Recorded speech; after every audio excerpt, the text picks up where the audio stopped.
bienvenida en nombre del Comité Provincial, Hermanos Maristas México Central, a este ciclo de webinars por ti, construyendo un mundo seguro, ya en su tercer día.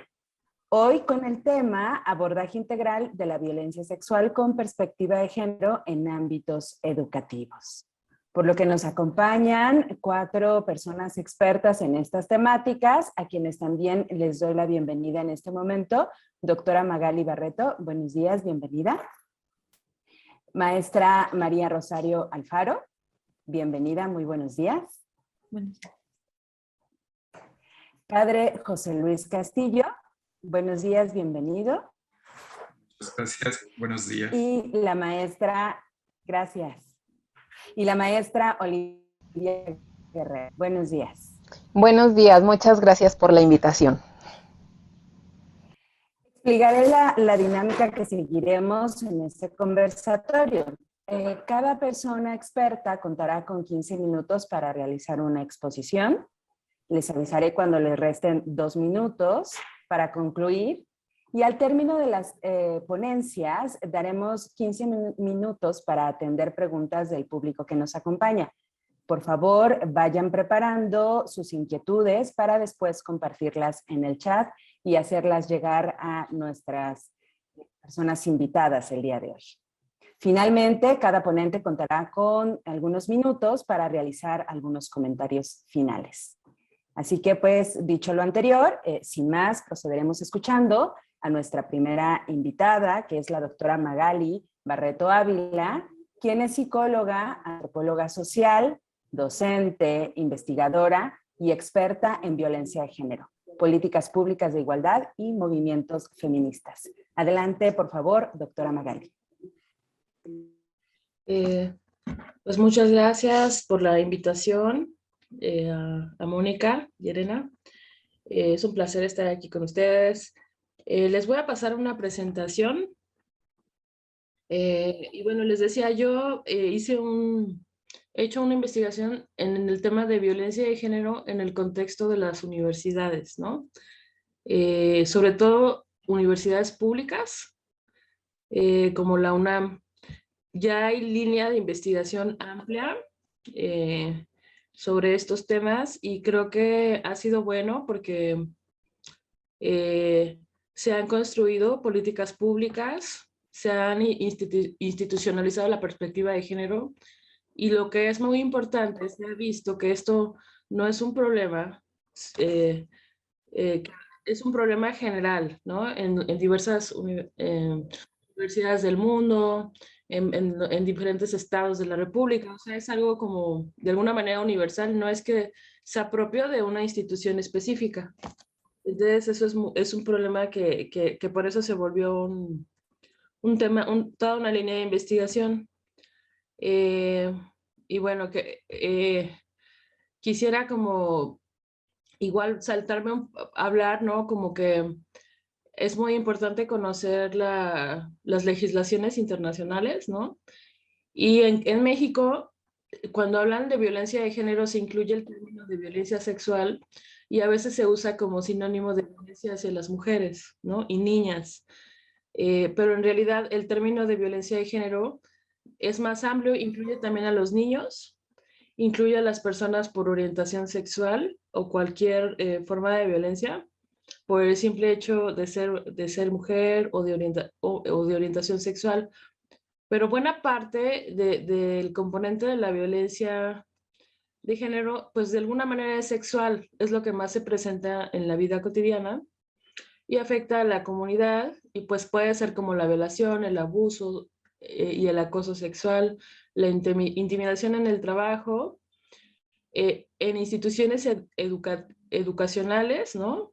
Y bueno, formas más graves como la trata de mujeres, la prostitución forzada, sabemos del feminicidio también. Pero bueno, esto es lo que nos dice la ONU. Tenemos una ley general de acceso a las mujeres a una vida libre de violencia que constantemente se está actualizando.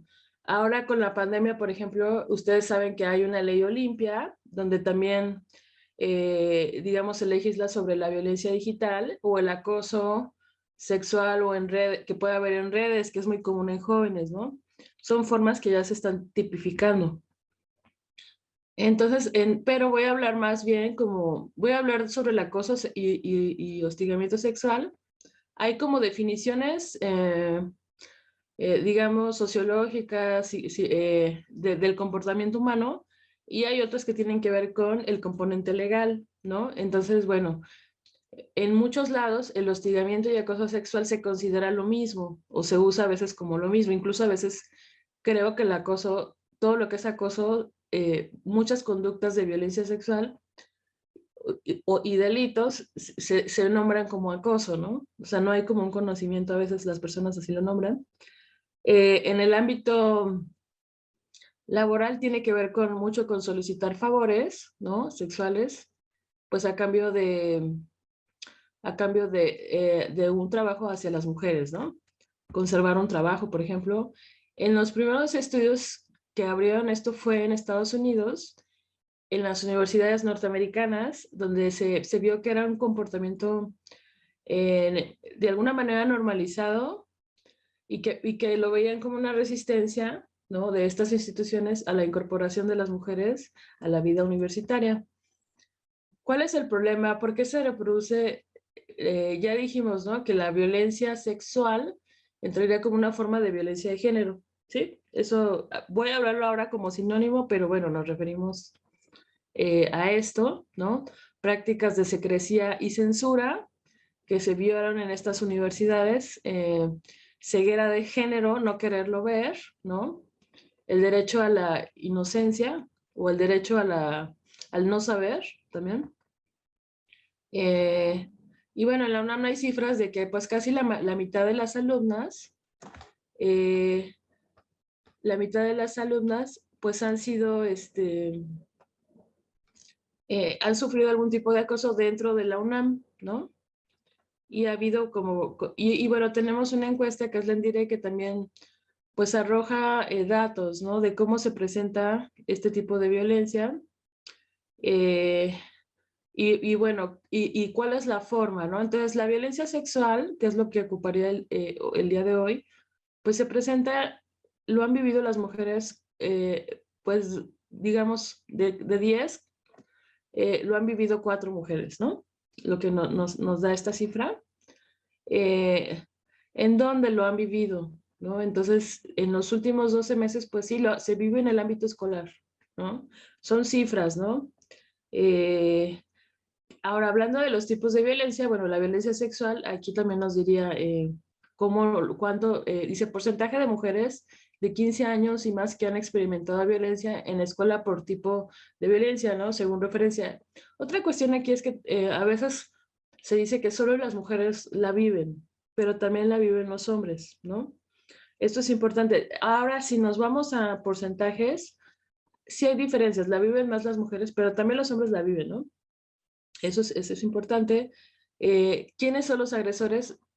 Pues también son más hombres, aún si son hombres los agredidos, son otros hombres, pero también hay mujeres, ¿no?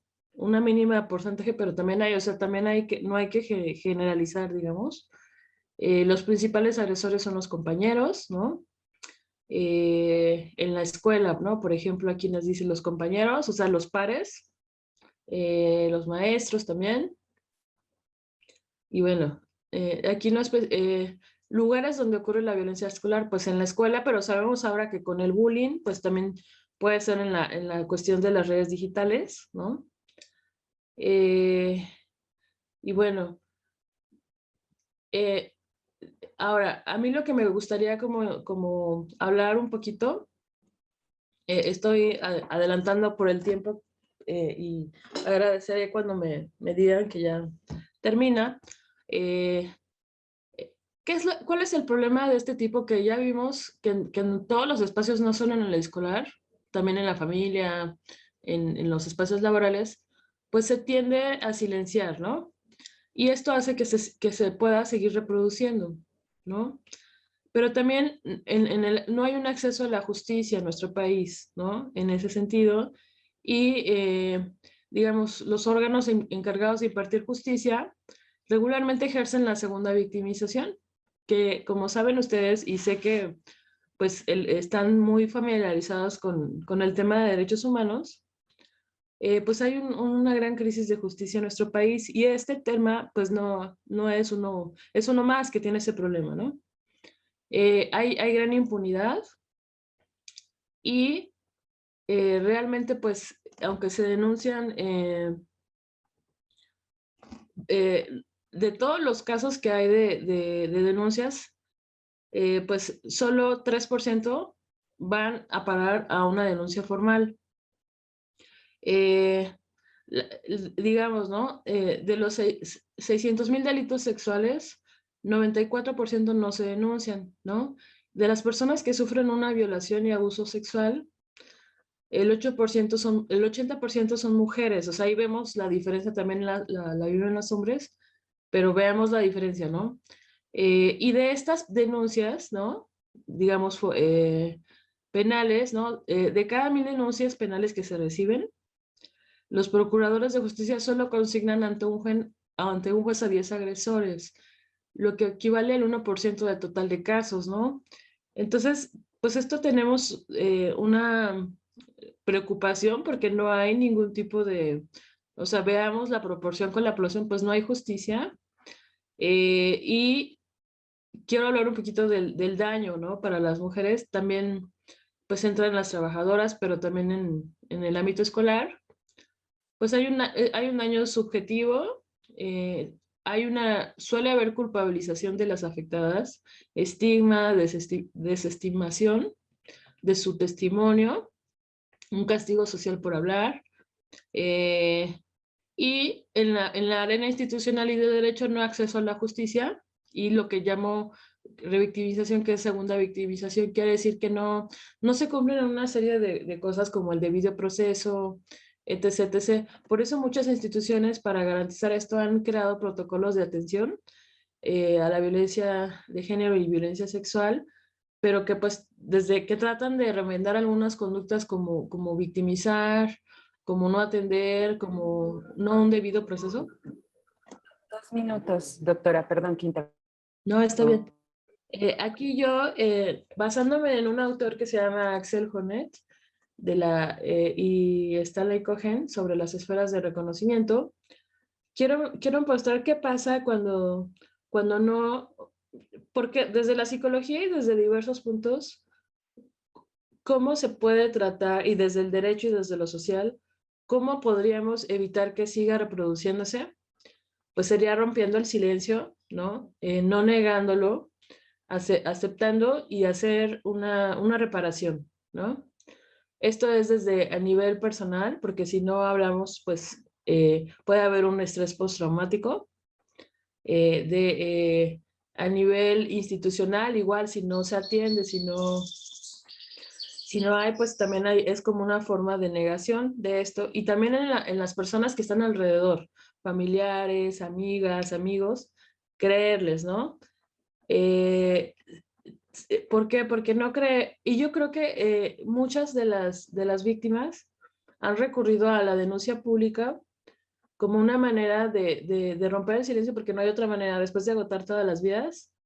Y esto sí yo considero que se ha hecho que exista un cambio o una mayor conciencia en muchas personas que lo tenían normalizado o que no querían aceptar el problema.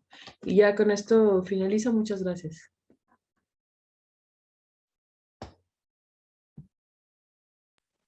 Muchas gracias, doctora Magali. Perdón, porque me toca justo ser la guillotina.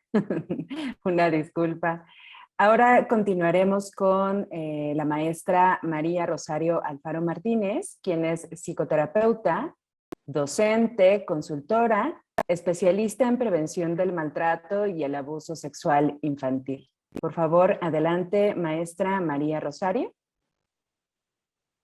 Hola, muy buenos días a todas y todos.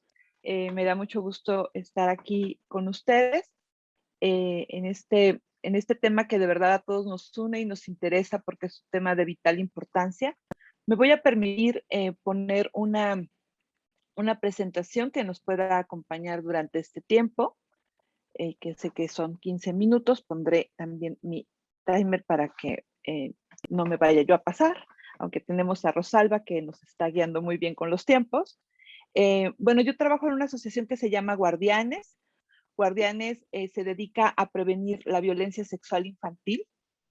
Entonces, de verdad, aunque sabemos que la violencia no solamente afecta a la infancia, dado que mi expertise es en infancia, enfoqué la presentación a hablar de este tema, ¿no? En el ámbito educativo, pero cuando estamos hablando de las infancias y de las adolescencias. Entonces, nosotros somos una asociación civil que tenemos desde el 2017 el estatus consultivo especial otorgado por el Consejo Económico y Social de las Naciones Unidas. Por lo tanto, todas nuestras actividades están alineadas a los Objetivos del Desarrollo Sostenible 2030. Incidimos más en el ODS 16. Y el objetivo principal que la asociación tiene es reducir diversos factores de riesgo que proporcionan el maltrato y la violencia sexual a niñas, niños y adolescentes a través de la información, la sensibilización, la capacitación y la psicoeducación de madres, padres, cuidadores y profesionales de la educación, de las ciencias humanas y sociales, así como de cualquier educador que tenga contacto directo con niños, niñas y adolescentes, ¿no? Nosotros hacemos esta actividad a través de un programa psicoeducativo y nos dieron unas preguntas justamente que teníamos que responder para esta presentación. Entonces, la primera decía desde su experiencia profesional y campo de estudio, ¿a qué nos referimos cuando hablamos de violencia y en qué consiste? Creo que la presentación de la doctora Magali, me parece que es la doctora anterior que pasó antes de mí, me parece que es sumamente acertada porque compartimos la misma definición, que es la definición de las Naciones Unidas. Nosotros tuvimos que hacer una definición especial porque nos dedicamos concretamente a visibilizar la violencia sexual que ocurre en la infancia. Entonces, nuestra definición es que es toda acción en la cual un adolescente o adulto induce a un menor a realizar cualquier actividad sexual mediante el uso del poder, el engaño o la persuasión, a fin de gratificar el deseo sexual del agresor. Nosotros consideramos que el maltrato y el abuso sexual a niñas, niños y adolescentes es un problema de todo el mundo, que es una percepción equivocada, a veces la que tenemos sobre este tipo de violencias. Se cree que es poco común, que solo es contra niñas, que es perpetuado por desconocidos y que ocurre en áreas y en entornos de pobreza. Sin embargo, esto no es poco común, es muy común, está, justo como nos decía la doctora, en todas partes, en todas las instituciones. No es solamente contra niñas, también es contra niños. De hecho, nosotros les voy a presentar algunos estudios que hemos hecho en donde nos damos cuenta que en la infancia la violencia sexual ocurre en mujeres, ¿no? La realidad es que la violencia directa contra niñas, niños y adolescentes ocurre en todos los entornos, pero predominantemente en los espacios que deberían de ser más seguros para ellos. Casa propia, casas familiares, escuelas, centros deportivos o religiosos, ¿no? ¿Qué nos aporta la perspectiva de género o la perspectiva feminista en la comprensión del fenómeno de la violencia sexual y o de género? Yo actualmente estoy terminando ya la maestría en violencia de género en la Universidad de Salamanca, en España, y la verdad es que la perspectiva feminista aporta muchas cosas, no solamente por el hecho de visibilizar que la violencia también reside en una cultura patriarcal, sino sobre todo porque muestra cómo esto está metido en toda la forma de vida, en los micromachismos, en las expresiones que tenemos culturales, incluso más, pues de más unión entre los seres humanos, ¿no? En todas nuestras relaciones, todos tenemos un porcentaje de ser personas machistas, no solamente los hombres, las mujeres también tenemos este tipo de educación porque la hemos recibido y también a veces la perpetuamos y perpetuamos con ello la violencia. Vemos que hay un porcentaje todavía mayor de niñas, niños y adolescentes que están sujetos de manera indirecta a violencia, no solamente a violencia directa. Por ejemplo, la violencia de género contra las madres de familia dentro y fuera de los hogares. Esta violencia, aunque es muchas veces cometida hacia las madres de las niñas y los niños y los adolescentes, también incide directamente en el desarrollo que tienen ellas y ellos. ¿Cuál es la problemática que tenemos de la violencia sexual en México? Pues en México hay 39.9 millones de niñas, niños y adolescentes y 1 de cada 2 niños de 2 a 17 años ha sido víctima de algún tipo de violencia. 4 de cada 10 niñas y niños y adolescentes han sufrido violaciones sexuales en los entornos más cercanos y cotidianos. 2 de cada 10 mujeres a partir de los 15 años ha vivido violencia sexual.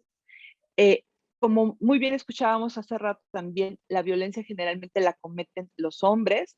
En el caso de la violencia sexual, se cree que entre del 90 al 95% de los casos es cometido por hombres, solamente de un 3 a un 5% por mujeres. Y yo sé que el otro porcentaje uno dice, bueno, ¿qué serán las personas de la comunidad LGTB? No, en realidad no está, la estadística, no tenemos una estadística sumamente fiable, porque es un tema que pasa por una gran cifra negra, en donde aunque hay personas que denuncian, se cree que solamente 1 de cada 10 personas denuncia, y de eso a que una persona consiga justicia es un proceso de verdad sumamente grave. Y estamos hablando solamente de justicia legal, porque la restitución de derechos y la reparación del daño muchas veces en nuestro país es lo que no ocurre, ¿no? Las estadísticas de las personas que cometen abuso sexual generalmente se refieren a hombres. El 27% de los casos lo comete el papá, en el caso de la violencia sexual. Hermanos el 12%, vecinos o personas cercanas a la familia el 16%, tíos el 18%.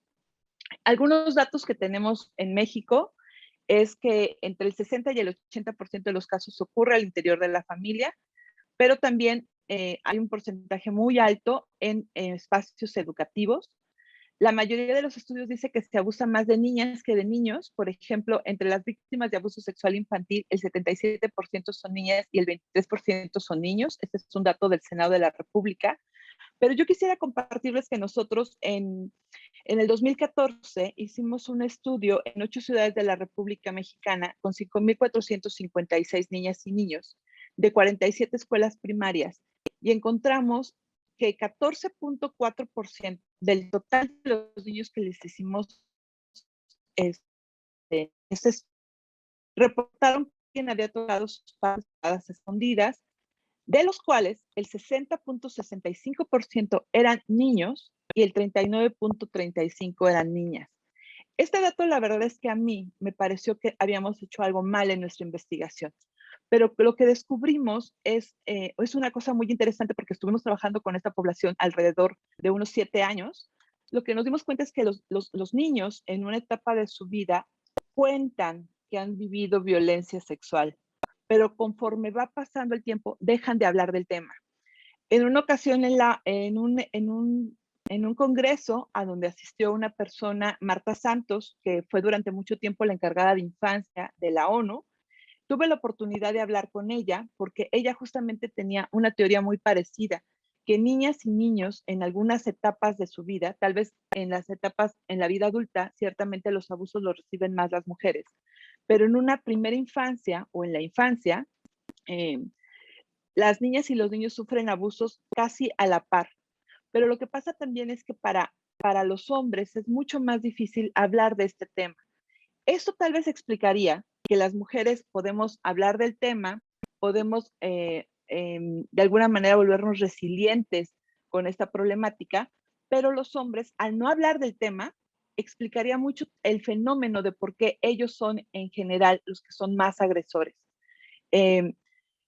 No es que tal vez les pasen menos cosas que a las mujeres en su primera infancia con la violencia, sino que además esto para ellos compromete muchas otras cosas, como su identidad sexual, como la visión. El patriarcado no solamente es un peso para nosotras las mujeres, sino que también a los hombres mismos les hace no descubrir pues su verdadero papel como padres, su verdadero papel como hijos, como hermanos, sino que al ponerlos en esta situación de que no estamos en igualdad. También el tener ciertos privilegios también lleva a contener muchas cosas que hacen que haya más silencio del que las mujeres tenemos, ¿no? Solo el 5% de las personas, este es otro estudio que hicimos del abuso sexual en México, que lo hicimos gracias a Lexia y NetQuest en el 2018, y ahí encontramos que solo el 5% de las personas identifica los diferentes tipos de abuso sexual. 6 de cada 10 personas considera que el abuso puede suceder en cualquier lugar, lo cual necesitamos que todo mundo sepa que el abuso puede ocurrir en cualquier lugar. El 40% considera que el agresor sexual es alguien extraño cuando eso no es cierto. La mayoría de los agresores sexuales pertenecen al círculo más íntimo de confianza. El 43% considera que el agresor sexual es familiar hombre. El 7 de cada 100 encuestados dijo haber vivido abuso sexual, lo cual para una encuesta es demasiado alto que alguien haya abierto ese tema de que ellos mismos sufrieron abuso sexual. Y 10 de cada 10 dijo saber de un caso de abuso sexual en su familia, ¿no? Estos son más o menos los porcentajes que ha declarado en la encuesta de juventud, niñas y niños que han tenido partes, que alguien ha tocado estas partes de su cuerpo. Como podemos ver en esta encuesta hecha por el gobierno, también los que dicen que alguien ha tocado partes de su cuerpo son no solamente niñas, también niños, ¿no? México ocupa el primer lugar en la difusión de pornografía infantil a nivel mundial. El consumo de pornografía infantil en México ha aumentado, sobre todo en los meses de pandemia. Y México tiene también el segundo lugar en turismo sexual infantil. La edad promedio de las víctimas de abuso sexual o de violencia sexual es de 5.7 años. En el 2017 se reportaron 4.5 millones de niñas y niños víctimas del abuso sexual infantil, lo cual es una cifra sumamente alta. ¿Qué podemos hacer para prevenir y brindar una adecuada atención a las situaciones de violencia contra niñas, niños y adolescentes? ¿Y qué elementos conceptuales son indispensables para la comprensión de dicho fenómeno? Primero necesitamos saber que existen unas consecuencias muy graves que no solamente van a quedarse en la persona, sino que invaden todas las esferas, la familiar, la escolar y sobre todo la social. Que cuando una persona fue víctima de violencia sexual, pues tiene más riesgo de tener violencia de pareja, de sufrir alcoholismo y abuso de sustancias, de tener abuso con otras situaciones de farmacodependencia, que puede sufrir depresión, intentos de suicidio, que va a tener más parejas sexuales, que puede sufrir con más facilidad enfermedades de transmisión sexual, embarazos no deseados, y que puede sobre todo tener un inicio muy temprano de su actividad sexual. En México tenemos un fenómeno muy grave de embarazos en la adolescencia que de verdad está ligado al tema de que las niñas y niños son víctimas de violencia sexual desde muy temprana edad. ¿Qué más tenemos que saber? No solamente tenemos que saber lo negativo, sino lo que tenemos que saber es cómo se puede esto prevenir. Nosotros en Guardianes siempre nos dedicamos a decir que hay que prevenir desde el amor y no desde el miedo, que eso significa, pues, hablar de buen trato, tener una cultura de paz, hablar de crianza positiva y hacernos conscientes todos del interés superior del niño, de poner en el centro de nuestra atención la atención prioritaria a niñas y niños, y que esto no solamente es por parte de sus familias, sino que todos como sociedad somos los responsables de la crianza de todos los niños y niñas que están cerca de nosotros, ¿no? Y para eso pues necesitamos también prevenir de forma primaria, que esto es antes de que pase.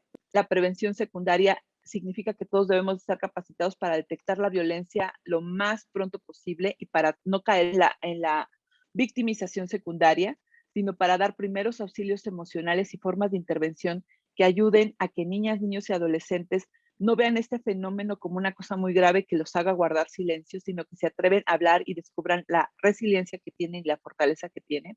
Necesitamos quitarnos muchos mitos como que si alguien sufrió violencia en la infancia, esto ya dejó marcado para toda su vida y es lo peor que le puede pasar. Los seres humanos somos mucho más fuertes que eso. Ciertamente es algo que no debería de ocurrir y deberíamos de hacer todo un conjunto de cosas de política pública y de atención prioritaria a este tema, pero si ocurre, tenemos muchas maneras para que este fenómeno pueda de alguna manera empoderar a las personas, ayudarles a encontrar su fuerza interna para superarlo. Y también necesitamos una prevención terciaria que justamente pues, nos ayude en esto, en la rehabilitación adecuada de niñas, niños y adolescentes. Nosotros en Guardianes tenemos un modelo de intervención que consta de sensibilización, de dar información adecuada, de dar la educación que se necesita para tener este tipo de actividades. Ya termino. Y poder dar también una capacitación en psicoeducación, sobre todo a aquellas personas que son tomadores de decisiones. Nuestro modelo de intervención en el ámbito educativo es para formadores y profesionales de la educación, para madres, padres y cuidadores, para niñas, niños y adolescentes, y tiene estas cosas que ya las he mencionado que se necesitan justamente para prevenir la violencia, ¿no? Buen trato, aceptación, sanación, hablar de la afectividad y la sexualidad como algo normal, natural y de lo que se puede hablar en cualquier espacio, evidentemente de forma progresiva y adecuada a la edad de niñas y niños, autoestima y autocuidado, reconocimiento, expresión y manejo de emociones, y lo que ya comenté de la crianza positiva y sobre todo pues el tema que es la prevención de la violencia sexual, ¿no? Nosotros en Guardianes estamos convencidos de que si queremos terminar con la violencia en las calles, primero debemos terminar con la violencia en las casas. Y un tema de violencia en casa es un tema de salud pública, no es algo que solamente le corresponda a las personas que viven ahí. Esta es nuestra página web, por si tienen alguna duda y pregunta, y pues queda a sus órdenes. Muchas gracias. Muchas gracias, maestra Rosario.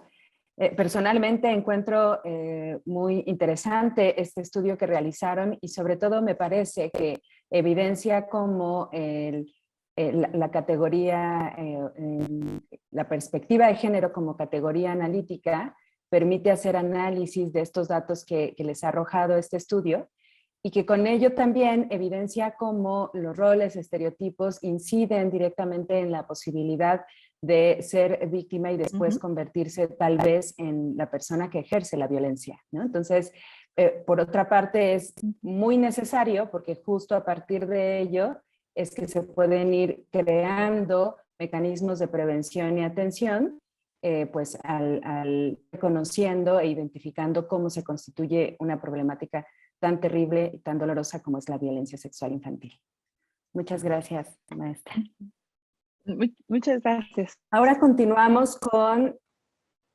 Gracias. Ahora continuamos con el padre José Luis Castillo Villegas, quien es filósofo, teólogo, acompañante espiritual, misionero, pastorista en contextos urbanos e indígenas, docente, asesor en protección de la niñez en ámbitos eclesiales. Adelante, por favor, padre José Luis.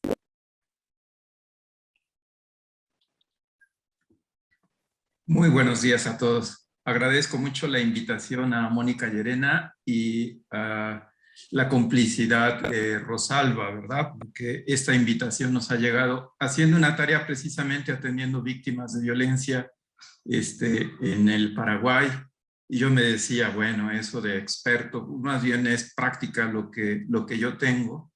Y con la temática que ustedes me invitan a compartir hoy, pues me he puesto a investigar y también a escuchar, y me ha servido también para sensibilizarme en algunos temas que no tenía yo muy sistematizados. Voy a pedir la ayuda con la presentación que envié. Y podemos ir a la siguiente filmina. Primero hago una advertencia en cuanto a las definiciones. Las definiciones no solamente son algo conceptual. Un fenómeno se trata de definir y delimitar con una serie de palabras, pero eso siempre va limitando el mismo fenómeno y van quedando algunos rasgos de ese fenómeno que en la realidad es confuso y es muy rico. Y entonces esto tiene una serie de dificultades. Ese es el problema para una definición precisa, en cuanto que cuenta con una multiplicidad de formas en que la violencia en la realidad se presenta, o al menos una definición que señale las características más importantes y comunes, por lo que muchas veces lo que yo he encontrado en la literatura es que no se hable de violencia en abstracto, sino de violencias y luego con un calificativo, ¿verdad? Como es violencia de género o la violencia sexual y ya violencia sexual con respecto a menores de edad. Luego, ser conscientes que las violencias se estudian desde diferentes disciplinas. Luego, pues no vamos a encontrar una definición clara y unívoca. esto revela la complejidad del fenómeno. Por lo tanto, vamos a intentar una definición, al menos yo busqué esto que me ayude para pensar la violencia sexual con una perspectiva de género y sus implicaciones en el ámbito educativo. Entonces eso es lo que voy a intentar, espero no morir en este intento. Podemos pasar a la siguiente. Aquí la definición que fui construyendo a partir de un artículo de Agustín Martínez Pacheco, un alumno inscrito en el doctorado de Ciencias Sociales de la UAM Xochimilco y que me dio mucha luz para el día de hoy.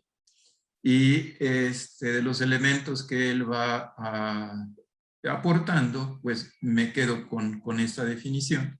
Es aquella interferencia física, pero no solamente física, también hay interferencias escondidas y de otro tipo. Más adelante voy a explicar eso de lo escondido, pero son interferencias, la mayoría de las veces físicas, que ejerce un individuo o un grupo en el cuerpo de un tercero, sin su consentimiento, cuyas consecuencias pueden ir desde una conmoción, una contusión, un rasguño, una inflamación o dolor de cabeza, a un hueso roto, un ataque al corazón o la pérdida de un miembro e incluso la muerte.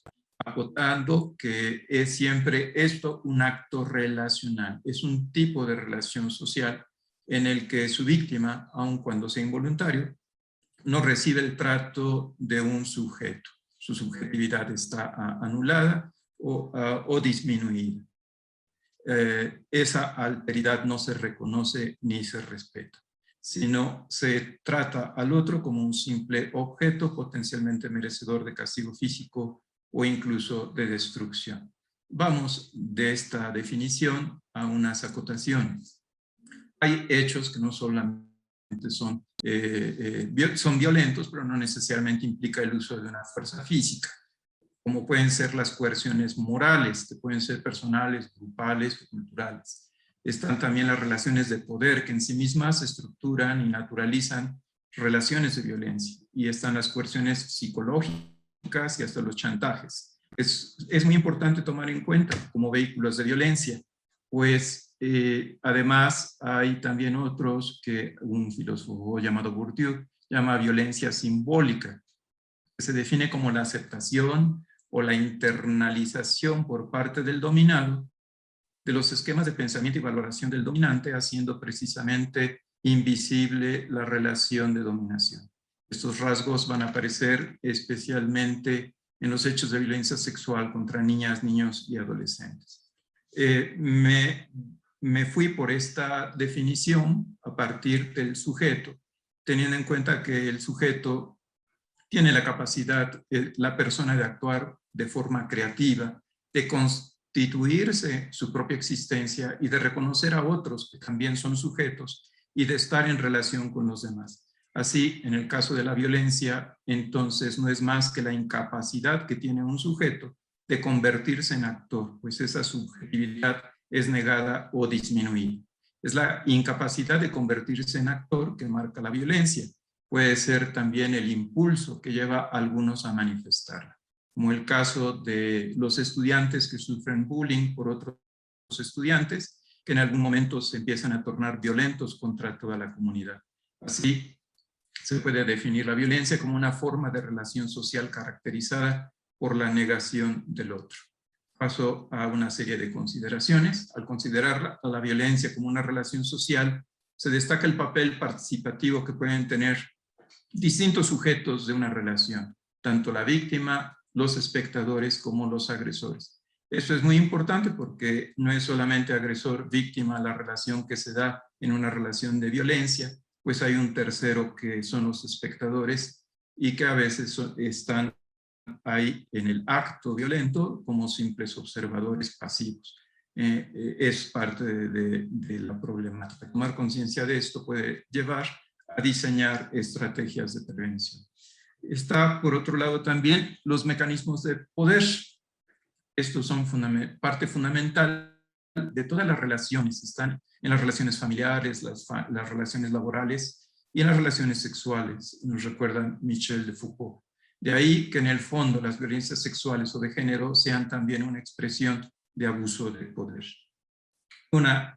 Otra consideración es que el principal rasgo por el que se puede hablar de violencia es la producción de los daños, donde se afecta la integridad física, sexual y psicológica, que se expresa también como violencia emocional en las ofensas, cuando se aísla a una persona, cuando este aislamiento va acompañado de desinformación, formas de exclusión, humillación o rechazo social que muchas veces se da estos juegos en la dinámica y en la vida cotidiana en las escuelas, y hasta también los daños patrimoniales que se ocasionan a los afectados. Acá se habla de una violencia económica, como que se expresa en formas de control, limitación de acceso a la gestión de recursos, alimentos, dinero, medios de transporte y tiempo. Esto lo vemos mucho en algunas dinámicas de divorcio, donde a veces las cosas se ponen muy feas. Pasamos a la siguiente.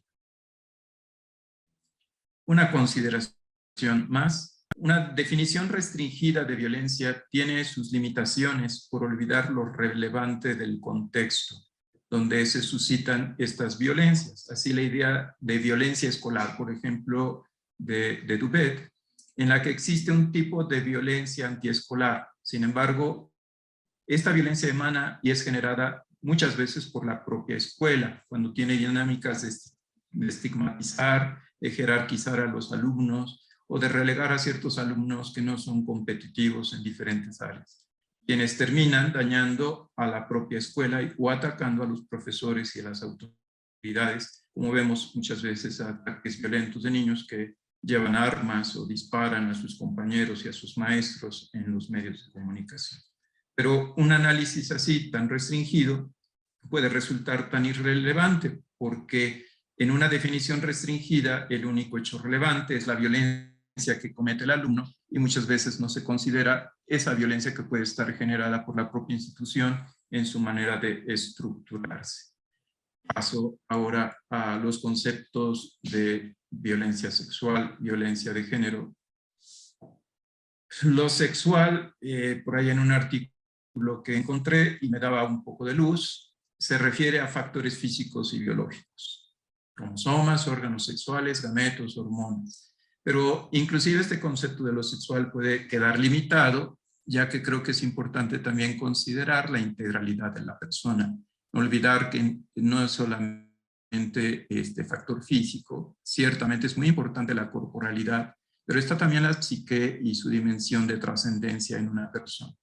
Y a diferencia del concepto de género, que una profesora acá en el colegio me ayudaba a comprender más, se expresa este concepto.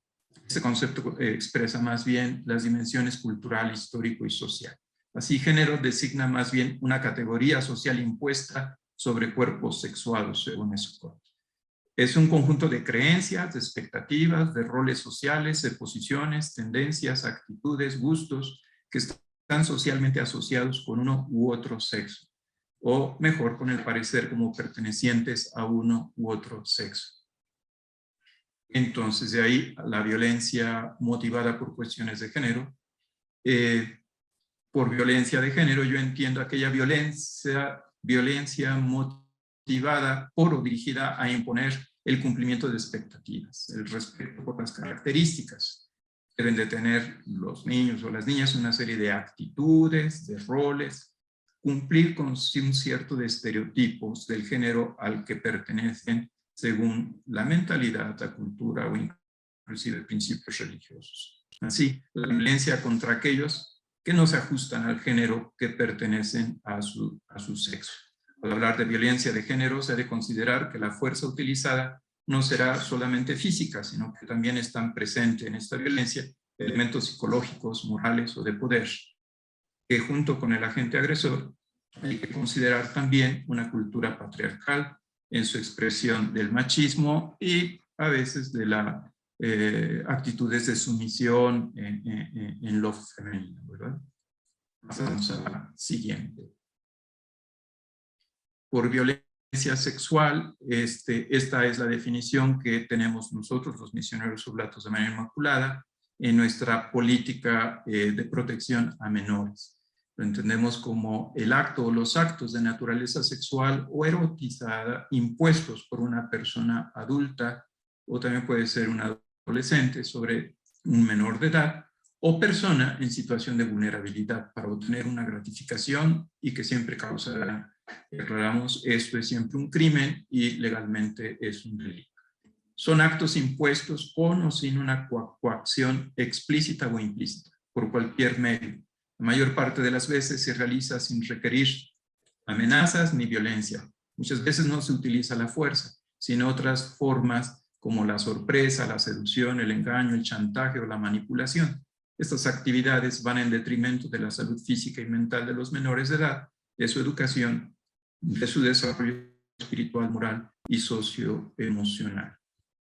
Entonces, con estas definiciones, pues nos movemos.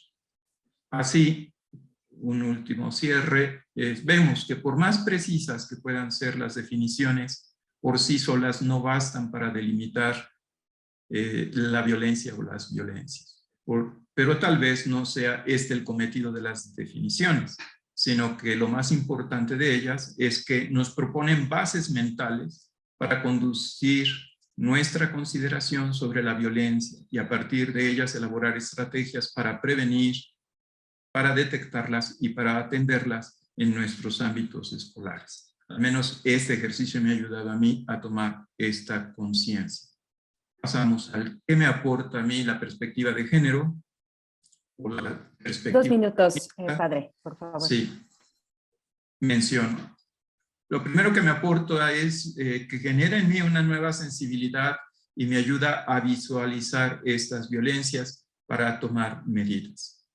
Segundo, es importante reconocer que las violencias son conductas que no son congénitas al ser humano, que han sido aprendidas.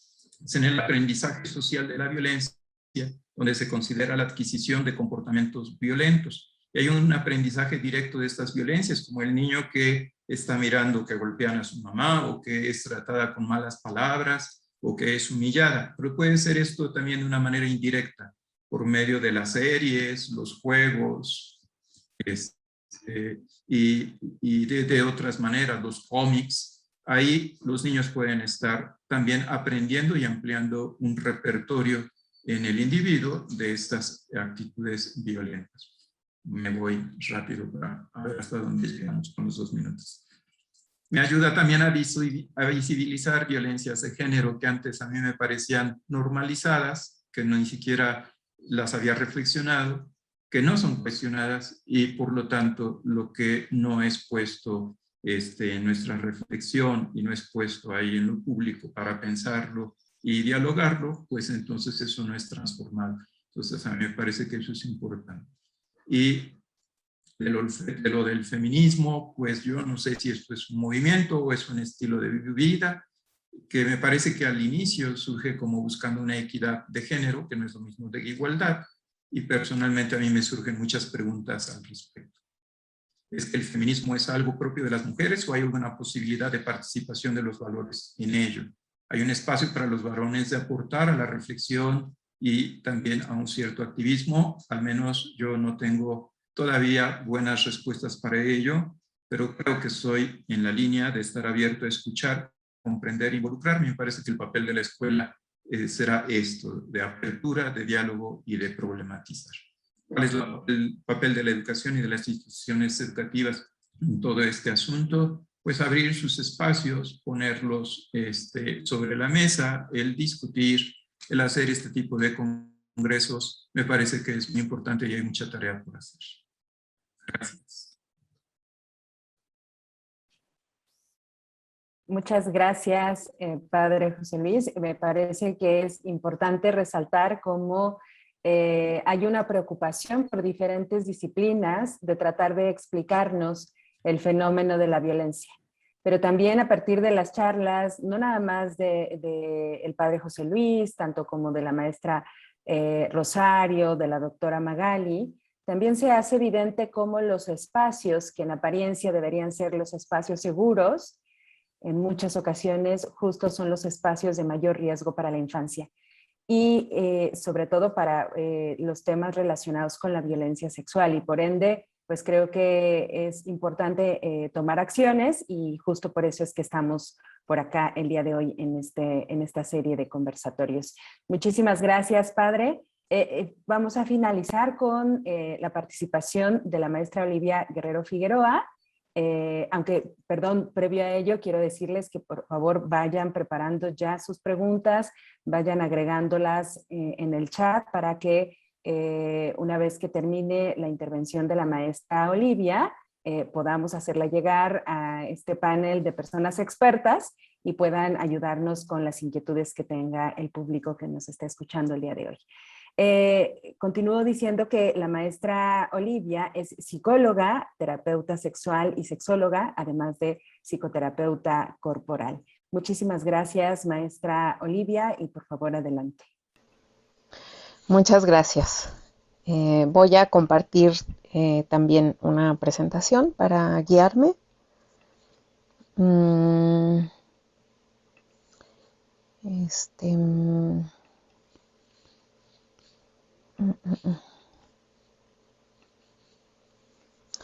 Bueno, pues agradecida por esta invitación que me hace el Colegio Marista, el Grupo Marista. Y bueno, pues compartiendo un poco de las experiencias que tengo. Yo, principalmente mi trayectoria es en la Asociación Mexicana para la Salud Sexual.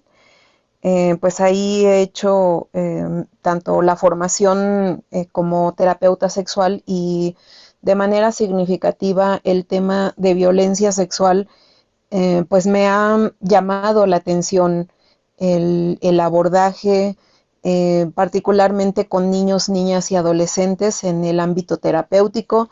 Mi trabajo está en estos dos rubros, tanto en el área preventiva, en el diseño de talleres e implementación de talleres relacionados en general con sexualidad, y en el ámbito privado, pues me dedico a dar psicoterapia y me he especializado en el trabajo terapéutico con niños, niñas y adolescentes que han vivido violencia sexual. Entonces, desde ahí, pues es lo que hoy les quiero compartir a todas y todos ustedes. Bueno, justo en la Asociación Mexicana para la Salud Sexual trabajamos con el modelo holónico de la sexualidad, creado por el doctor Eusebio Rubio, y pues este modelo hace referencia a un esquema que nos representa cómo es la sexualidad. Tiene que ver con la reproductividad, el género, el erotismo y los vínculos afectivos. Y aquí lo traigo a colación justo para hacer una diferencia. En general, el modelo holónico nos habla de las potencialidades del desarrollo que tenemos todos los seres humanos, y particularmente para efecto de esta conferencia, lo traigo para visualizar que en la sexualidad también hay diferentes violencias, justamente en cada uno de los holones, así es como se denomina cada grupo. Entonces, puede haber violencias de género por el hecho de ser mujer, por el hecho de ser hombres, y desde que estamos chiquitos, chiquitas, nos van violentando, va habiendo pautas que violentan la esencia de ser desde el género, de lo femenino y lo masculino. En la reproductividad, por ejemplo, cuando pues a las niñas se les potencia el maternaje, pero a los niños se les limita la potencialidad del paternaje, ahí hay una forma de violentar. En los vínculos afectivos, pues las formas de violencia pueden ser entre parejas o ya como lo han nombrado mis colegas, lo relacionado entre grupo de pares, el acoso escolar, también está visualizado ahí en los vínculos afectivos, en este olón, y en el erotismo, la violencia sexual, particularmente es lo que tiene que ver con la transgresión del propio cuerpo, utilizando, sí, partes privadas, partes eróticas, que irrumpen con mi esencia de ser. Entonces, lo que quiero es diferenciar que puede haber violencia en la sexualidad y violencia sexual. Son dos aspectos diferentes. Particularmente me gusta utilizar el término que han utilizado la Organización Mundial de la Salud, y también quiero nombrar que esto ha sido una evolución, o sea, llegar a las definiciones que pues ya nos compartieron nuestros colegas, y particularmente la mirada que les traigo hoy, creo que es producto de una evolución. Que miren, justo les quiero decir, la Organización Mundial de la Salud, esta es la definición que pone: todo acto sexual, la tentativa de consumar un acto sexual, los comentarios o insinuaciones no deseados, o las acciones para comercializar o utilizar de cualquier otro modo la sexualidad de una persona. Entonces aquí quiero hacer énfasis en este término, como elementos que forman parte de la sexualidad. Es el instrumento con el cual voy a violentar a otra persona.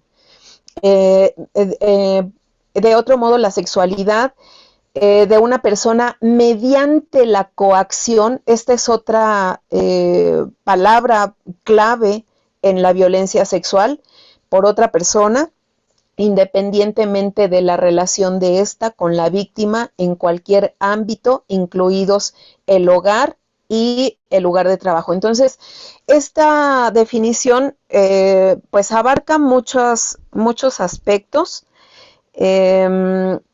muchos contenidos, y está muy generalizada. Entonces, vamos de lo general a lo particular. Y vean, justo parte de esta evolución de las definiciones, ONU Mujeres, que es un organismo, parte de la Organización Mundial, ellas, el organismo hace una definición más fina de lo que es violencia sexual. Y entonces acá se define: se entiende por violencia sexual cualquier acto de naturaleza sexual cometido contra la voluntad de otra persona. Entonces también aquí es importante enfatizar, es contra la voluntad de alguien, ya sea que ésta no haya otorgado su consentimiento, o que no lo pueda otorgar por ser menor de edad, sufrir alguna discapacidad mental, o encontrarse gravemente intoxicada o inconsciente por efecto de alcohol o de drogas. Aquí destacan un término que me parece relevante, es que haya otorgado su consentimiento, que ese es, después se derivan estrategias para la prevención de la violencia sexual, justo haciendo el énfasis en el reconocimiento de si hubo un consentimiento o no, y los diferentes matices que puede haber en otorgar el consentimiento o no, que a más adelantito les hablo un poquitín de eso. Pero vean cómo ha evolucionado el concepto, que es a través de, primero visualizamos una cosa y creo que nos vamos poniendo gafas cada vez más precisas que nos hacen mirar minuciosidades, que así primero en el discurso las hicimos chiquitas, pero creo que es importante ponerle como el zoom para visualizar esas microviolencias. Y también aquí me gusta el término Me gusta utilizar lo que se nombra como abuso sexual infantil. Esta definición pues la tomo de una institución que está en Estados Unidos, se llama Rape, Abuse and Incest National Network, Red Nacional de Violación, Abuso e Incesto. Ellos trabajan, pues afortunadamente hay bastantes asociaciones, sabemos bastantes asociaciones que nos dedicamos a este trabajo, y ellos nombran creo que la particularidad es que se hacen referencia a las violencias que pueden vivir niños, niñas y adolescentes.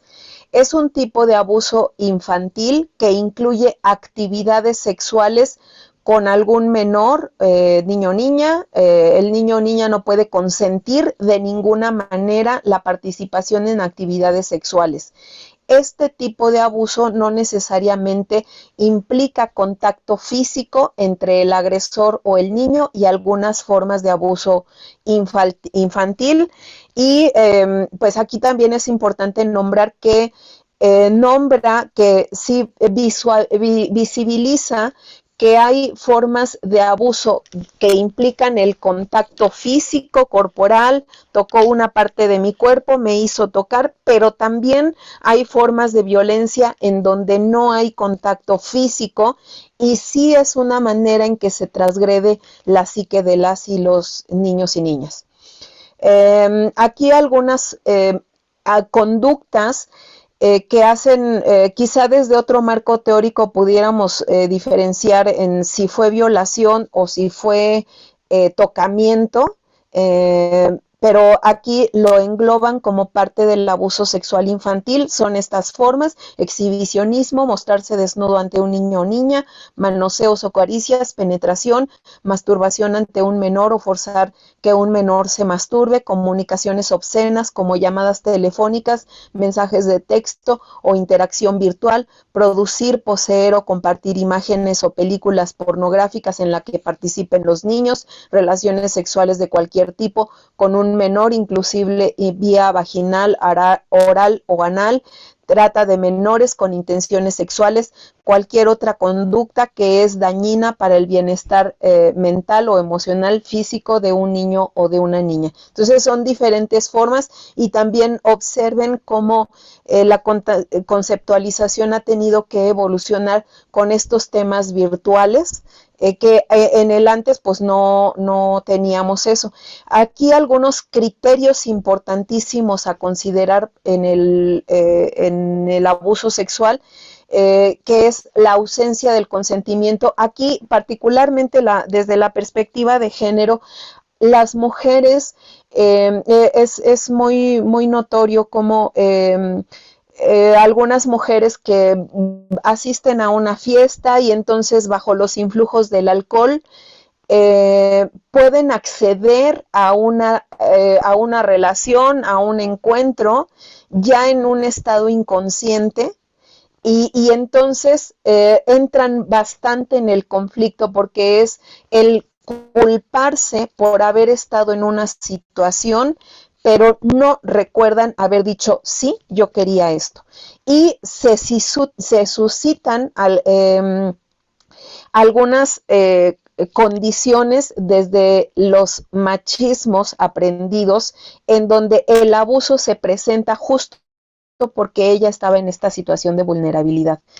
Entonces, bueno, aquí tenemos un área importante a visualizar con nuestras adolescentes. Si hay coerción, que es la presión ejercida sobre alguien para forzar su voluntad o su conducta. Si hubo coacción, si hay la fuerza o la violencia que hace alguien para obligar a alguien que diga o ejecute algo. Y si hay asimetría, la asimetría es la ausencia de correspondencia de posición, forma y tamaño respecto a un punto. ¿Qué hice? Respecto Perdón, a un punto. 2 minutos. ¡Oh, qué barbaridad! Bueno, y la asimetría puede ser en cuanto a edad, en diferencias anatómicas, en desarrollo emocional, en desarrollo de habilidades sociales y sexuales. Asimetría es coerción. Ya por el hecho de haber esta diferencia, entonces hablamos de violencia sexual. Y violencia de género, aquí particularmente me gusta como he señalado, es una definición de la ONU Mujeres. La violencia de género se refiere a los actos dañinos dirigidos contra una persona o un grupo de personas en razón de su género. Observen, es en razón del género. No menciona si es hombres o mujeres, porque de ambos lados hay violencias. Muy de acuerdo con la compañera Rosario, que hace un señalamiento en las violencias que muy altamente están en la cifra negra de hombres que han vivido violencia sexual, pero que no se atreven a denunciar. Y en general, aquí violencia de género está marcado así. Tiene su origen en la desigualdad de género, el abuso del poder y la existencia de normas dañinas. Igual, solo observen cómo no hay el señalamiento de una u otra, porque nos da el potencial de mirar las violencias que hay entre hombres y mujeres. Y bueno, ¿para qué nos va a servir esta perspectiva de género? No sé si necesariamente una mirada feminista, pero sí la perspectiva de género es para visibilizar lo invisible. La perspectiva de género nos ayuda a mirar lo que por años hemos invisibilizado. Aquí solo como muestra algunos temáticas, la violencia de género, contra las mujeres y niñas en lo privado y en lo público. Eso vamos a mirar con la perspectiva de género. Señalar los feminicidios, que es por el hecho de haber sido mujer, fue asesinada, la violencia sexual, el acoso sexual, que mayoritariamente lo vivimos mujeres, y así lo señalo mayoritariamente porque creo que un alto número de hombres también viven acoso sexual, violación correctiva y la cultura de la violación, que también hay algunas circunstancias, se ha escuchado más en España, la cultura de la violación. Creo que ellos lo han nombrado, no quiere decir que en México o en otro país no exista. La trata de personas es otro gran problema que tenemos. La mutilación genital femenina es otro gran problema que tenemos. El matrimonio infantil, que también es algo que atraviesa exclusivamente a niñas de algunas comunidades, y la violencia en línea o digital, que también mayoritariamente mujeres somos quienes vivimos. Y ya para finalizar, ¿qué es importante considerar? Mi sugerencia es conocer la perspectiva de género, sí, a fondo, dedicarnos y entender qué es esto de la perspectiva de género, y yo agregaría incluir temas relacionados con las nuevas masculinidades. Perspectiva de género no es solo hablar de feminismos, es hablar también de las posibilidades que tienen los hombres para deconstruir la masculinidad aprendida. Y yo propongo dos aspectos importantes para quienes nos dedicamos a este trabajo, que es la sensibilización para el abordaje de este tema. No es algo fácil de abordar, creo que sí se necesitan muchas tablas para ello. Y el último punto, y en mi experiencia, y yo hago mucho énfasis, sobre todo cuando trabajo en los ámbitos educativos con profesionistas, es el trabajo introspectivo sobre nuestras propias creencias. Nosotros también crecimos en un mundo machista, binario. Lo primero que aprendimos es la mirada patriarcal. Entonces, es muy importante cuando tenemos conciencia de pues cómo vivimos, de la mamá y el papá que nos tocó, pero muchas veces cuando yo me dedico en mi trabajo profesional, pues se nos escurren las creencias que adquirimos en nuestras infancias con esta cultura patriarcal. Entonces, mi sugerencia es eso: mírate, solo reconoce, no es malo, pues así nos educaron por alguna circunstancia, pero es importante visualizarlo para hacer un trabajo justo con la comunidad. Y bueno, pues con eso termino mi intervención. Muchísimas gracias. Muchísimas gracias, maestra Guerrero. Y bueno, tenemos 3 preguntas y una en particular está dirigida justo a la maestra Olivia Guerrero. Entonces, pues aprovechamos de una vez que tiene la palabra. Y la pregunta la hace Leonardo y nos comenta por qué se genera normalmente el abuso sexual a menores de edad.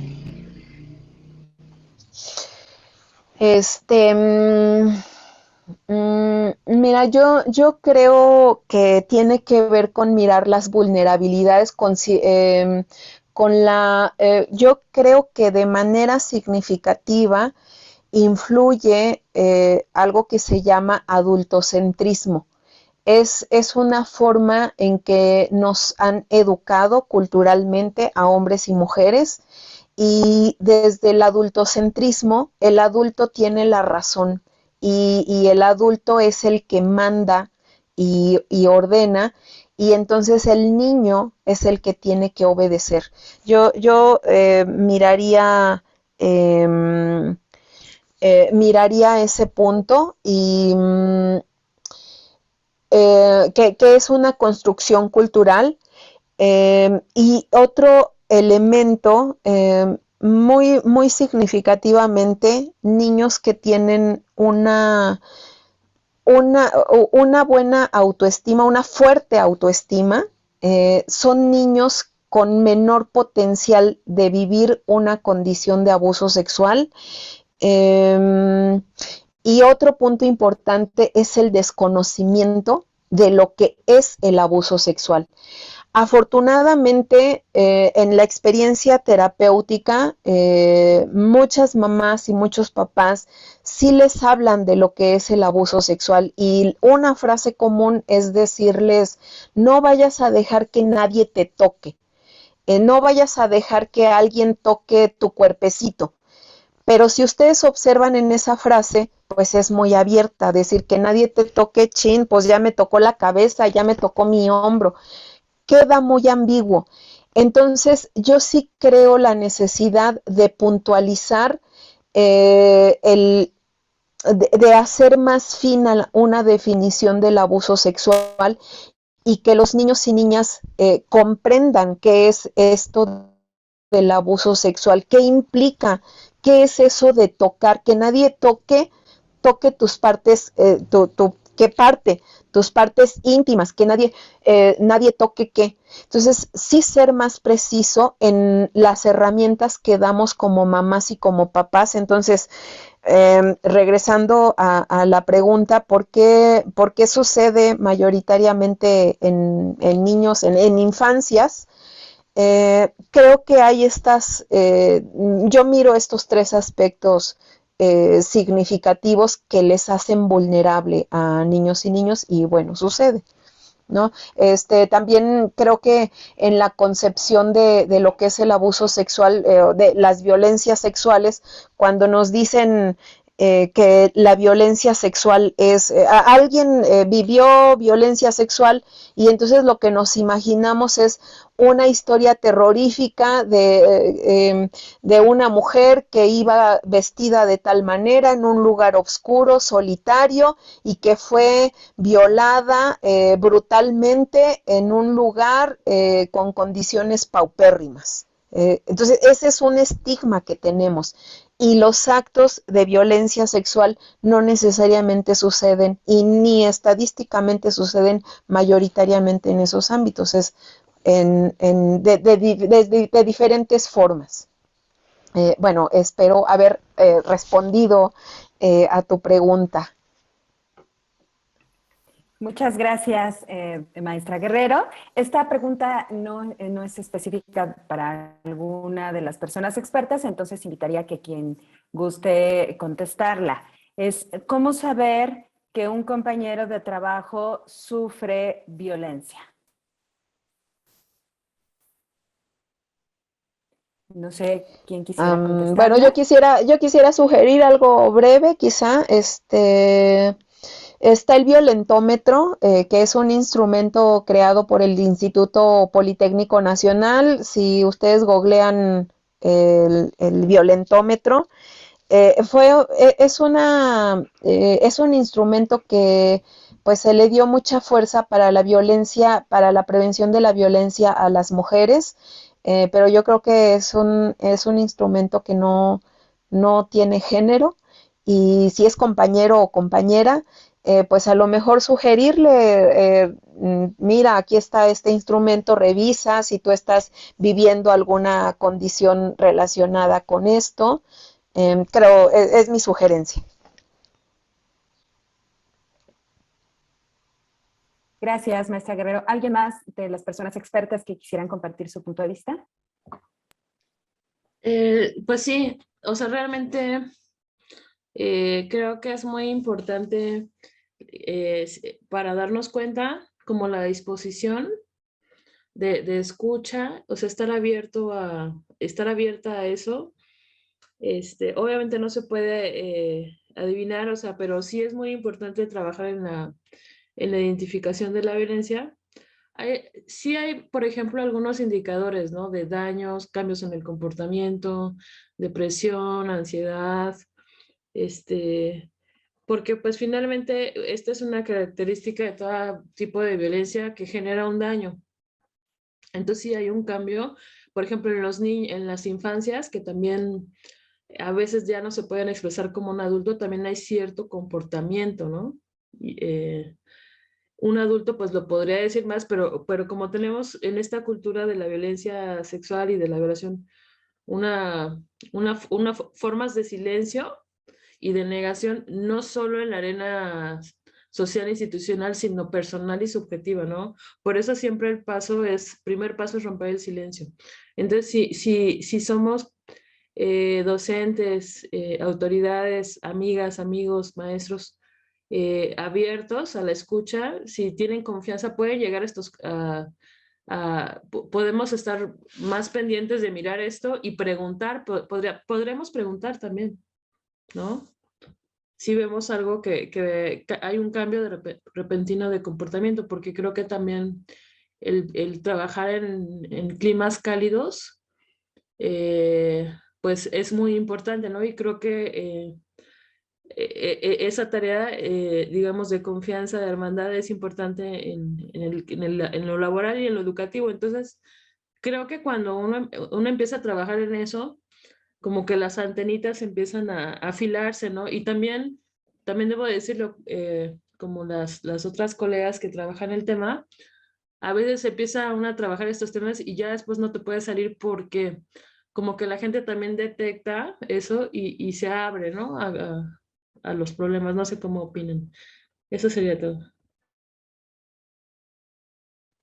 Muchas gracias, doctora Barreto. Y me parece que incluso dio respuesta a la siguiente pregunta, que estaba relacionada con cómo dar la confianza justo a un compañero o compañera de trabajo que sufre violencia. Y pues considerando los tiempos que pues sabemos que corren, ¿no? Y que tenemos este conversatorio hasta las 10:30, voy a compartir una pregunta más a nuestro panel de personas expertas, y sobre todo porque esta pregunta me parece que es común en los espacios cuando se habla de temas de violencia y particularmente de violencia sexual.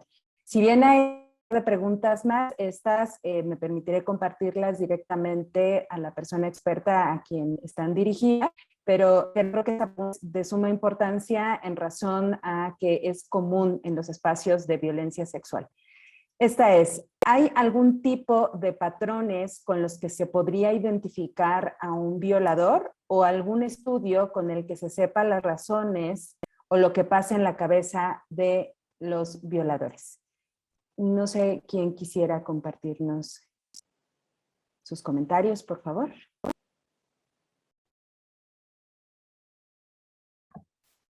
Pues sí, hay un estudio muy importante de la antropóloga Rita Segato. Tiene varios textos que habla, por ejemplo, de la pedagogía de la crueldad, de las estructuras elementales de la violencia. Ella hizo su trabajo de campo en Ciudad Juárez con los feminicidios, y también ella entrevista a agresores, a violadores en cárceles de Brasil, ¿no? Y empieza a tratar, porque esta parte es bien importante, creo que también no solo estudiar como a las víctimas, hay una tendencia, ¿no? A hacer el énfasis y, y a veces se da por obvio lo de los agresores, ¿no? Aquí han dicho algunas cosas, como el haber vivido violencia de niños, o sea, sabemos que si no trabajamos las violencias, pues las tendemos a repetir en general. Pero ella se dice, ella lo que encuentra es que es y también en los grupos criminales, por ejemplo, y esto va de la mano con la cultura de violación. Por ejemplo, a mí me gusta investigar casos emblemáticos en redes digitales, por ejemplo, el de Justop, que bueno, ella es mujer, pero digamos, todo este caso de Aymara, que seguramente muchos estudiantes lo han seguido, lo viven, pues como hay una cultura de violación donde es una forma agredir, ¿no? A una mujer o estas formas de violencia entre pares o no pares, es una forma de asegurar una masculinidad, ¿no? O sea, como en este mundo de frágiles masculinidades, ejercer la violencia sexual también es una forma y al final sí hay un pacto, ¿no? Patriarcal de silencio y de decir las mujeres no son vistas como personas, como seres humanos, continuamente somos objetivadas en los medios de comunicación, sexualizadas, con parte de no reconocernos como humanos, sino como mercancías, ¿no? Y lo vemos en muchos casos en el de Porquis, en Veracruz, de que incluso ellos, compartir, por ejemplo, packs o agresiones sexuales, se vuelve una manera de fortalecer la masculinidad. Eso es muy lamentable. Muchas gracias, doctora Barreto. Por favor, maestra Alfaro. Bien, ¿qué es lo que pasa realmente por la mente de un violador?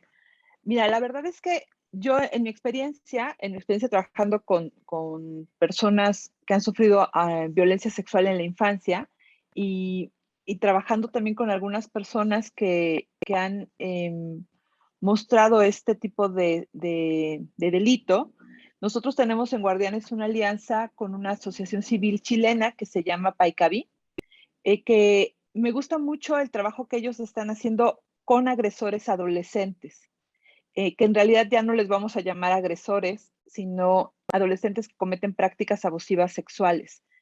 Y yo quisiera decir que no es lo mismo una persona que tiene una enfermedad mental. Yo durante mucho tiempo, es más, si ustedes me googlean, incluso y me hacen entrevistas constantemente, en mis entrevistas de hace unos años, de hace varios años, yo decía que todos los agresores sexuales eran enfermos mentales, ¿no? Y que eran personas que tenían alguna psicopatología previa que hacía que se comportaran de esta manera. La verdad es que he aprendido que no es así. No todos los agresores sexuales tienen pedofilia, ni todos su preferencia sexual primera es hacia niñas y niños, por ejemplo, ni todos realmente quieren transgredir las cosas desde un punto de vista de poder o por un aspecto solamente por algo psicológico y emocional. También muchos agresores son personas totalmente funcionales, ¿no? Es más, en la estadística que yo presenté, la mayor parte de los agresores sexuales a niños son sus padres, sus propios papás biológicos o la figura paterna, ¿no? Y generalmente son personas amorosas, atentas, cariñosas, cercanas. La mayoría de ellos son heterosexuales, casados, con una vida sexual satisfactoria con sus parejas y en algunos momentos, llevados por estrés, por depresión, ansiedad, pueden llegar a tener relaciones sexuales con sus hijas y sus hijos. Entonces, no es un fenómeno tan fácil de delimitar. Ahora, el otro tema que quiero hablar que brevemente, porque es un tema muy amplio del que deberíamos de verdad dedicarle más tiempo, es hablar de prácticas abusivas sexuales que son las que cometen adolescentes, ya sea hombres o mujeres, que en muchas ocasiones el 90% de ellos han tenido alguna situación de violencia, no necesariamente violencia sexual, puede ser violencia emocional o violencia social o violencia de algún tipo. Cuando llega la adolescencia y empiezan sus primeros contactos eróticos, en lugar de tenerlos con sus pares, los tienen con niños más pequeños, ¿no? Como tenemos este interés superior por niñas, niños y adolescentes, no podemos criminalizar a los adolescentes que cometen este tipo de prácticas, porque también en esa etapa de su vida también lo hacen por una especie de resignificación. Evidentemente no es un comportamiento que sea sano, es un comportamiento que debemos de parar, pero cuando nosotros podemos atenderlo a tiempo, esta asociación PAICAVI, que si buscan su página es www.paicavi.cl, tiene varios centros en donde atienden a los adolescentes y a las adolescentes que han cometido este tipo de prácticas. Voy a decir casi más no por una situación de género, sino porque son mayoría. Adolescentes, mujeres son un número muchísimo menor que han cometido este tipo de prácticas abusivas. Ellos dándole un tratamiento a los y las adolescentes que dura más o menos 2 años de terapia en donde los ven 3 veces a la semana con su psicólogo, 2 veces a la semana con su trabajador social y tienen además terapia psicocorporal, no como las terapias psicocorporal que generalmente llevamos aquí, sino más bien una terapia de resistencias. Ellos han podido ver que los adolescentes que se tratan, el 90% de los que pasan por el programa no vuelven a tocar a una persona menor de edad.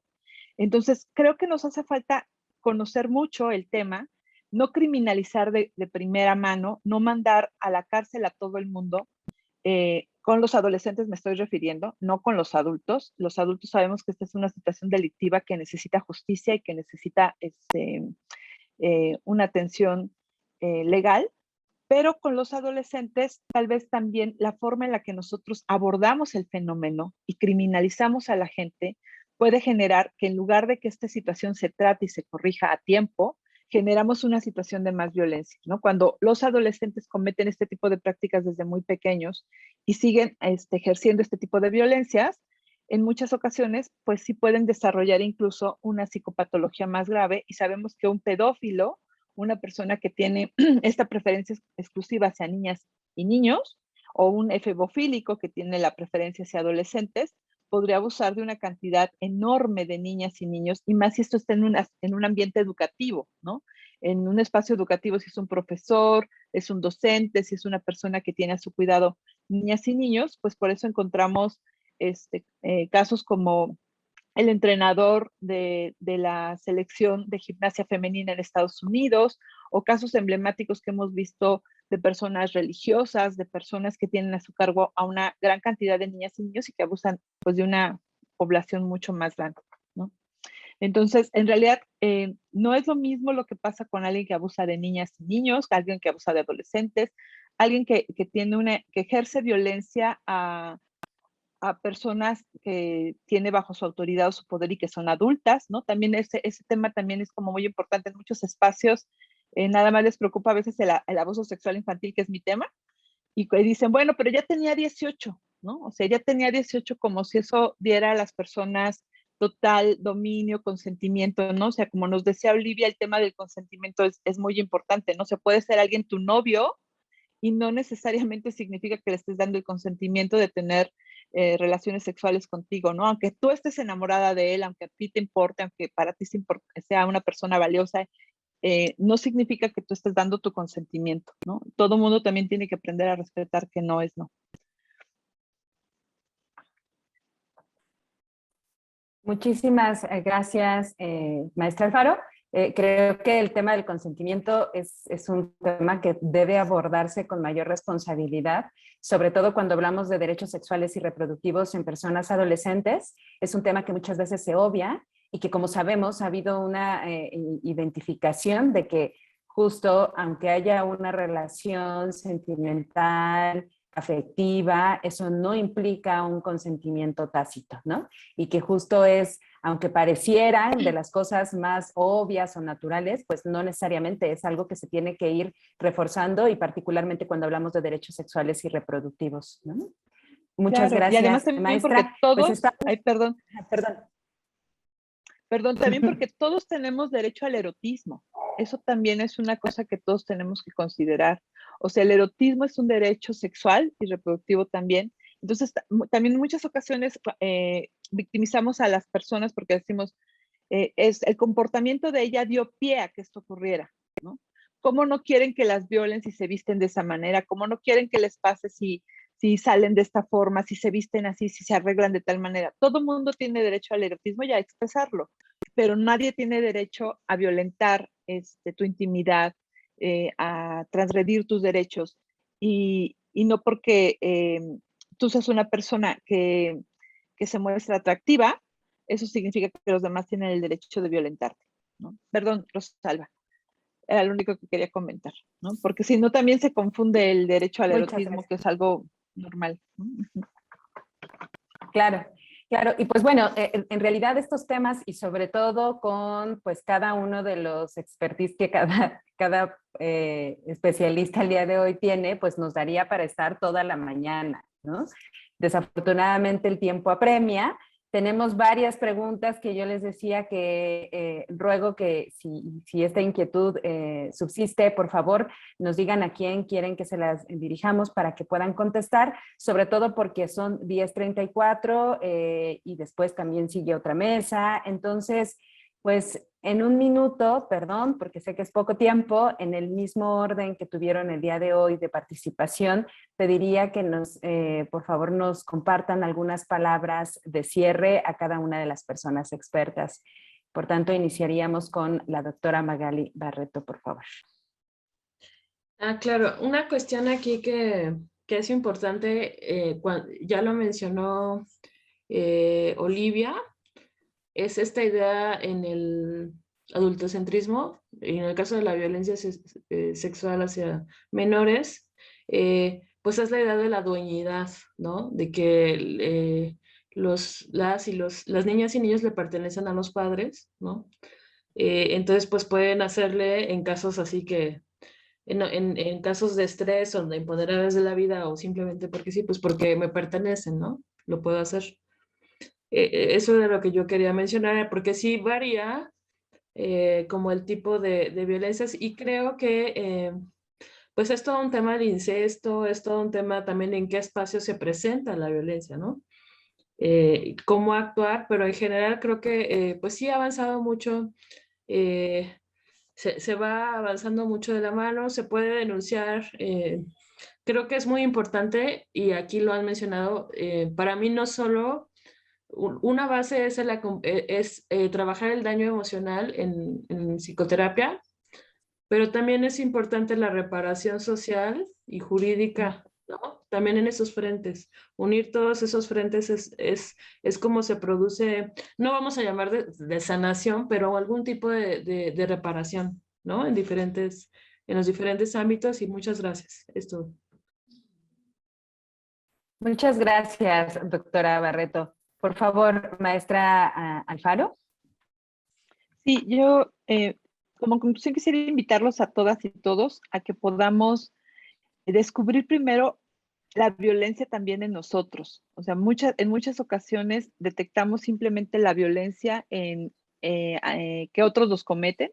Es más fácil que todos nos podamos identificar con las víctimas, pero que no nos identifiquemos en que también nosotros en muchas ocasiones cometemos actos de violencia, ¿no? Por ejemplo, algo que veo que aquí hay muchos jóvenes que seguramente están escuchando esta ponencia.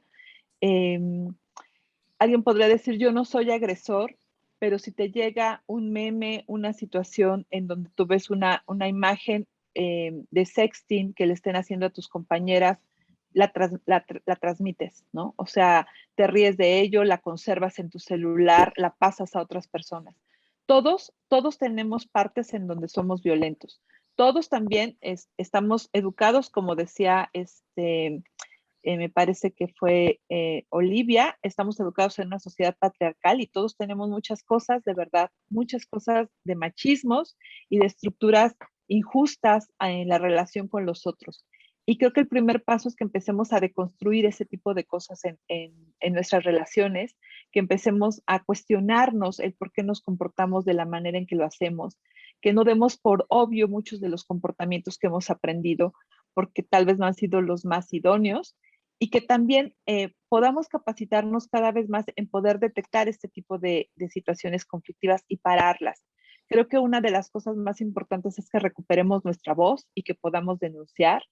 La violencia vive del secreto, y sobre todo de la complicidad.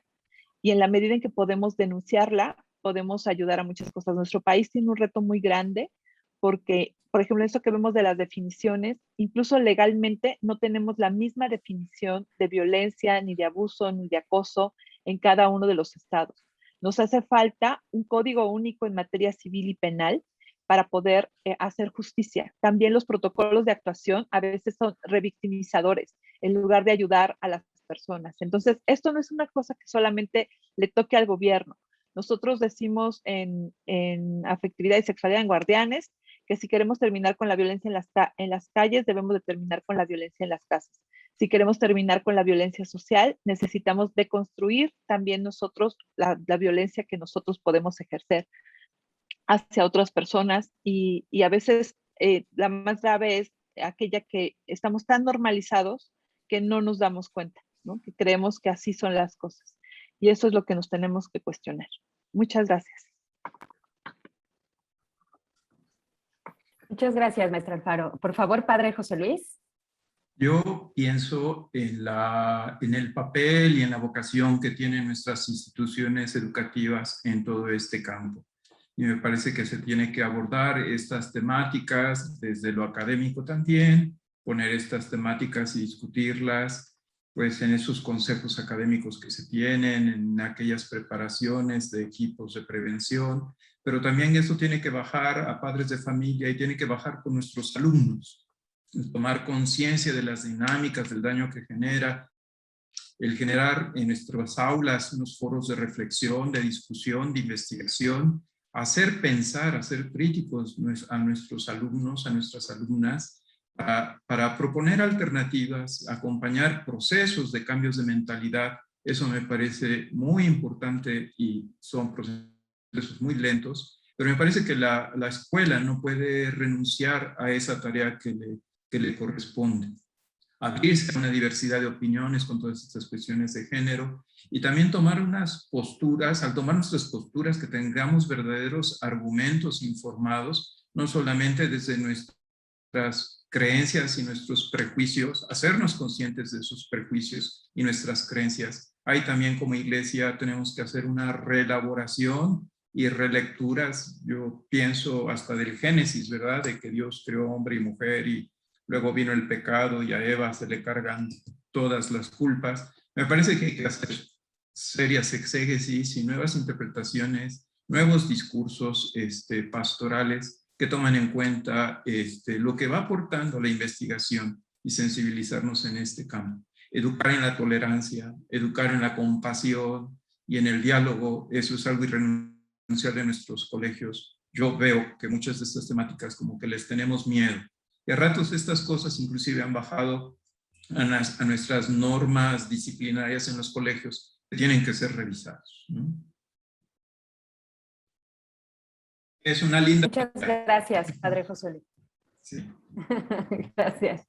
Por favor, maestra Guerrero. Gracias. Bueno, yo quiero dar respuesta a Rosario, Rosario Cum.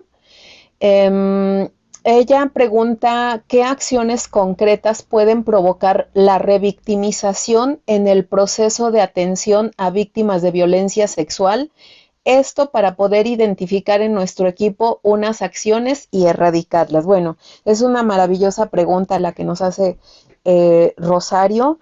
Pues muy breve, creo que hay un gran potencial ahí. Uno que revictimiza es no creerle al niño o a la niña que te está confesando, o sea, lo que es romper el secreto es un acto brutal, es un acto que en verdad requiere mucho empoderamiento, y cuando el niño o la niña se atreve a decir y le hacemos preguntas que le confrontan, eso sería una manera de revictimización. Entonces, miren, o sea, es cierto, la verdad es que si a mí me dice alguien, así me toma por sorpresa y me dice, me confiesa algo, pues evidentemente me voy a asustar, creo que es importante validar eso, el proceso que sucede en nosotros. Me puedo asustar, a lo mejor de entrada no sé qué hacer, pero lo único que sugiero es recibe el discurso del niño o la niña. ¿Qué cosas le pueden revictimizar? Por ejemplo, que yo le pregunte constantemente al niño, ¿qué te hizo? Pero, ¿qué te hizo? O querer saber minuciosidades de lo que te hizo. Por ejemplo, además, creo que ahí es donde yo digo, necesitamos revisar lo que significa para nosotros la virginidad o las masculinidades, ¿no? Porque, bueno, ¿qué te hizo? No, pues me tocó por encima de la ropa, por debajo, no por encima. Ah, bueno. O sea, revisa qué piensas tú al respecto de ello. Pero entonces si te dijo, no, sí, me metió el dedo, no sé qué. No, entonces sí, no, se va a traumar para toda su vida. Revisemos lo que significa para nosotros. Entonces, no preguntar sobre esas minuciosidades, si te tocó, de qué manera te tocó, que si fue arriba, si por abajo, si por no sé qué, no preguntemos eso. Eso dejémoslo a un experto, que el experto se encargue, porque además para hablar esas cosas se necesita hacer un lazo de confianza con el niño, con la niña, para que pueda sí vomitar lo que vivió y cómo se sintió. Entonces, no preguntar, aunque sí sea algo que te aqueje, que te preocupe, que te duela a ti misma, sí, sí, pero eso es para ti, ahí sí es un gran trabajo. Por eso yo digo, quienes nos dedicamos a esto, es importante que tengamos un trabajo personal. Eh, no confrontarle con el agresor, por ejemplo, fue el maestro o el tío, no sé, vamos a ir con a ver, dile, enfrente, dile, me dijiste que te hizo esto, a ver, vamos y dile. No, pues, o sea, figúrense el tamaño, el niño de 6, 7, 8, 9, lo que sea, tiene que mirar para arriba y decirle, sí, tú me hiciste esto. O sea, figúrense lo brutal. Yo creo que el trauma no es solo en los 5 minutos o 10 minutos o el tiempo en que fue transgredido el cuerpo. El trauma se genera con las acciones que hacemos los adultos después del evento, después de la confesión. Si la mamá o el papá o la escuela no hizo nada, el niño ya pudo hablar y no hizo nada, las demás instituciones, eso es lo que genera parte del trauma y eso es lo que revictimiza. Decirle no estés triste, o no te enojes, ya pasó, ya, o sea, es importante que fluya la emoción. Entonces también evitar para decir esto de no estés triste o no te enojes, perdámosle el miedo al llanto. Sí, son eventos que duelen mucho, pero si no lo lloramos es la manera en que se va generando el trauma y se atrapa en nuestro cuerpo. Y esto de revisar lo que significa para mí la virginidad y la masculinidad. En el caso de las niñas es, pues si ya no es virgen, entonces ya no vale, bla, bla, bla. Pero fíjense que también en el caso de los hombres, que no lo haya violado porque entonces se va a hacer gay. O sea, es lo que más preocupa en esta cultura, que es que ya le gustó y entonces por eso se va a hacer gay. Eso, miren, de veras, ya ahorita nos leyeron cifras, ustedes busquen cifras, mayoría de las mujeres, hay algunas estadísticas que hacen referencia, 8 de cada 10 mujeres hemos vivido violencia sexual. Si la orientación sexual se cambiara por un evento de violencia sexual, pues el 80% de las mujeres fuéramos lesbianas, ¿ven? O sea, es donde se nos cae el mito. Perdámosle el miedo a eso, y una cosa es la orientación sexual y otra cosa, lo que tenemos que atender es el evento de violencia sexual. E igual muchas niñas particularmente, aquí la cuestión de género sí permea, mujeres que tienen alguna discapacidad son violentadas y lo que hacen las familias es pues que la histerectomía, ¿no? Que le quiten la matriz para que ya no tenga hijos. Estamos violentando a la persona doblemente, porque entonces, más allá de confrontar al agresor que abusó de la condición que tiene esta persona por ser mujer y por tener una condición de discapacidad, la violentamos a ella misma mutilando su derecho de ser mamá. Y bueno, hay muchas violencias inmiscuidas ahí, pero pues esa respuesta le doy a Rosario. Muchas gracias, maestra Guerrero. Sin duda, reitero, podríamos estar el día entero hablando de todo lo relacionado con la violencia sexual, las circunstancias que versan alrededor del fenómeno, todos los mitos que hay, la realidad que persiste en relación a quiénes son víctimas, quiénes son agresores, cuáles son las condiciones que vulneran más a quienes han vivido este tipo de violencias. Sin embargo, bueno, pues toca ir cerrando el día de hoy.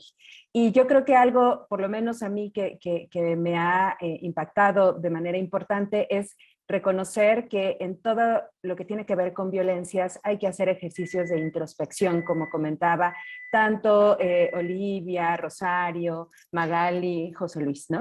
Han coincidido con que hay que tener nuevos aprendizajes de cómo vivimos, cómo nos relacionamos, cómo hemos construido nuestras relaciones entre pares, en los espacios de trabajo, en las escuelas, en nuestros espacios incluso de familia. Entonces, el día de hoy ponerlo sobre la mesa me parece importante porque todas y todos tenemos tantos aprendizajes en los que estamos reproduciendo violencias y el día de hoy me parece que es importante comprometernos con nuestras infancias, con las personas que están a nuestro alrededor, reconociendo la conexión que tenemos como seres humanos y sobre todo para buscar nuevas formas de relacionarnos sin violencia, sin discriminación. Muchas gracias por su participación y pues nos vemos pronto en la siguiente mesa a las 11. Hasta luego.